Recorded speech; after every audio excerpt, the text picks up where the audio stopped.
তিন পার্বত্য জেলায় সংঘর্ষ নিয়ে বক্তব্য দিয়েছে আন্তঃবাহিনী জনসংযোগ পরিদপ্তর আইএসপিআর। পার্বত্য এলাকার উদ্ভূত পরিস্থিতি নিয়ন্ত্রণে অনতিবিলম্বে নেতৃস্থানীয় ব্যক্তিবর্গকে আইনশৃঙ্খলা রক্ষাকারী বাহিনীকে সহায়তা করার জন্য অনুরোধ জানিয়েছে সংস্থাটি। আজ শুক্রবার ২০ সেপ্টেম্বর এ ব্যাপারে এক সংবাদ বিজ্ঞপ্তি দিয়েছে আইএসপিআর। বিজ্ঞপ্তিতে জানানো হয়, গত ১৮ সেপ্টেম্বর খাগড়াছড়ি জেলা সদরে মোটরসাইকেল চুরির ঘটনাকে কেন্দ্র করে উচ্ছৃঙ্খল জনগণের গণপিটুনিতে মোহাম্মদ মামুন নামে এক যুবক নিহত হন। পরবর্তীতে সদর থানা পুলিশ নিহতের মরদেহ উদ্ধার করে ময়নাতদন্ত শেষে পরিবারের কাছে হস্তান্তর করেন। এই ঘটনাকে কেন্দ্র করে পরদিন ১৯ সেপ্টেম্বর বিকেলে দীঘিনালা কলেজ হতে একটি বিক্ষোভ মিছিল বের হয়। মিছিলটি দীঘিনালার বোয়ালখালী বাজার অতিক্রম করার সময় ইউপিডিএফ এর সন্ত্রাসীরা মিছিলের উপর হামলা করে ও ২০ থেকে ৩০ রাউন্ড গুলি ছোড়ে। এর প্রেক্ষিতে বিক্ষুব্ধ জনতা বোয়ালখালী বাজারের কয়েকটি দোকানে অগ্নিসংযোগ করে। আইএসপিআর জানায়, সংঘর্ষ চলাকালে উভয় পক্ষের ৬ জন আহত হলে তাদেরকে চিকিৎসার জন্য দীঘিনালা উপজেলা স্বাস্থ্য কমপ্লেক্স ও খাগড়াছড়ি সদর হাসপাতালে পাঠানো হয়।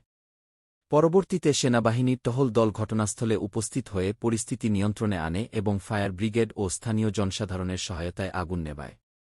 এ ঘটনার প্রেক্ষিতে খাগড়াছড়ি জেলা সদর, দীঘিনালা, পানছড়ি ও আশেপাশের এলাকাসমূহে উত্তেজনা ছড়িয়ে পড়ে। সেই সঙ্গে কিছু স্বার্থান্বেষী মহল সামাজিক যোগাযোগ মাধ্যমে গুজব ছড়িয়ে ক্রমেই পরিস্থিতিকে আরও উত্তেজনাকর করে তোলে।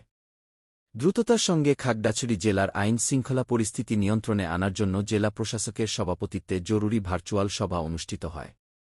সভার সিদ্ধান্ত অনুযায়ী পরিস্থিতি নিয়ন্ত্রণে রাখতে ১৯ সেপ্টেম্বর রাতে ১০টা থেকে খাগড়াছড়ি জেলা সদর, দীঘিনালা ও পানছড়িসহ সকল উপজেলায় যৌথভাবে সেনাবাহিনী, বিজিবি, পুলিশ ও আনসার বাহিনীর সমন্বয়ে টহল দেওয়ার সিদ্ধান্ত হয়।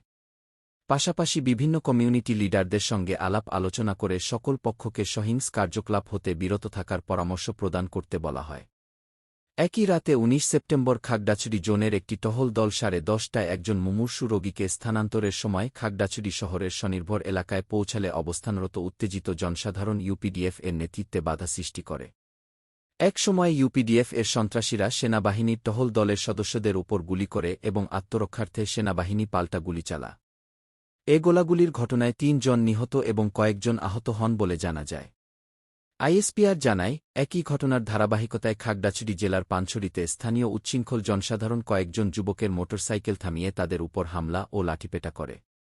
সেই সঙ্গে উত্তেজিত জনসাধারণ ইউপিডিএফ এর নেতৃত্বে ফায়ার ব্রিগেড এর অফিসে ভাঙচুর করা হয়।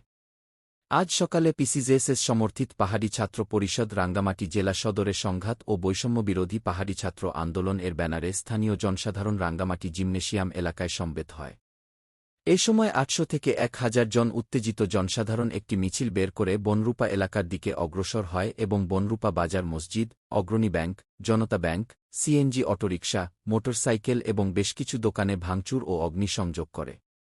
এতে করে উভয় পক্ষের বেশ কিছু লোকজন আহত হন। উদ্ভূত পরিস্থিতি নিয়ন্ত্রণের লক্ষ্যে রাঙামাটি জেলা সদরে ১৪৪ ধারা জারি করা হয়েছে। উল্লেখ্য, উপরোক্ত ঘটনাসমূহের পরিপ্রেক্ষিতে চলমান উত্তেজনা ৩ পার্বত্য জেলায় ভয়াবহ দাঙ্গায় রূপ নিতে পারে।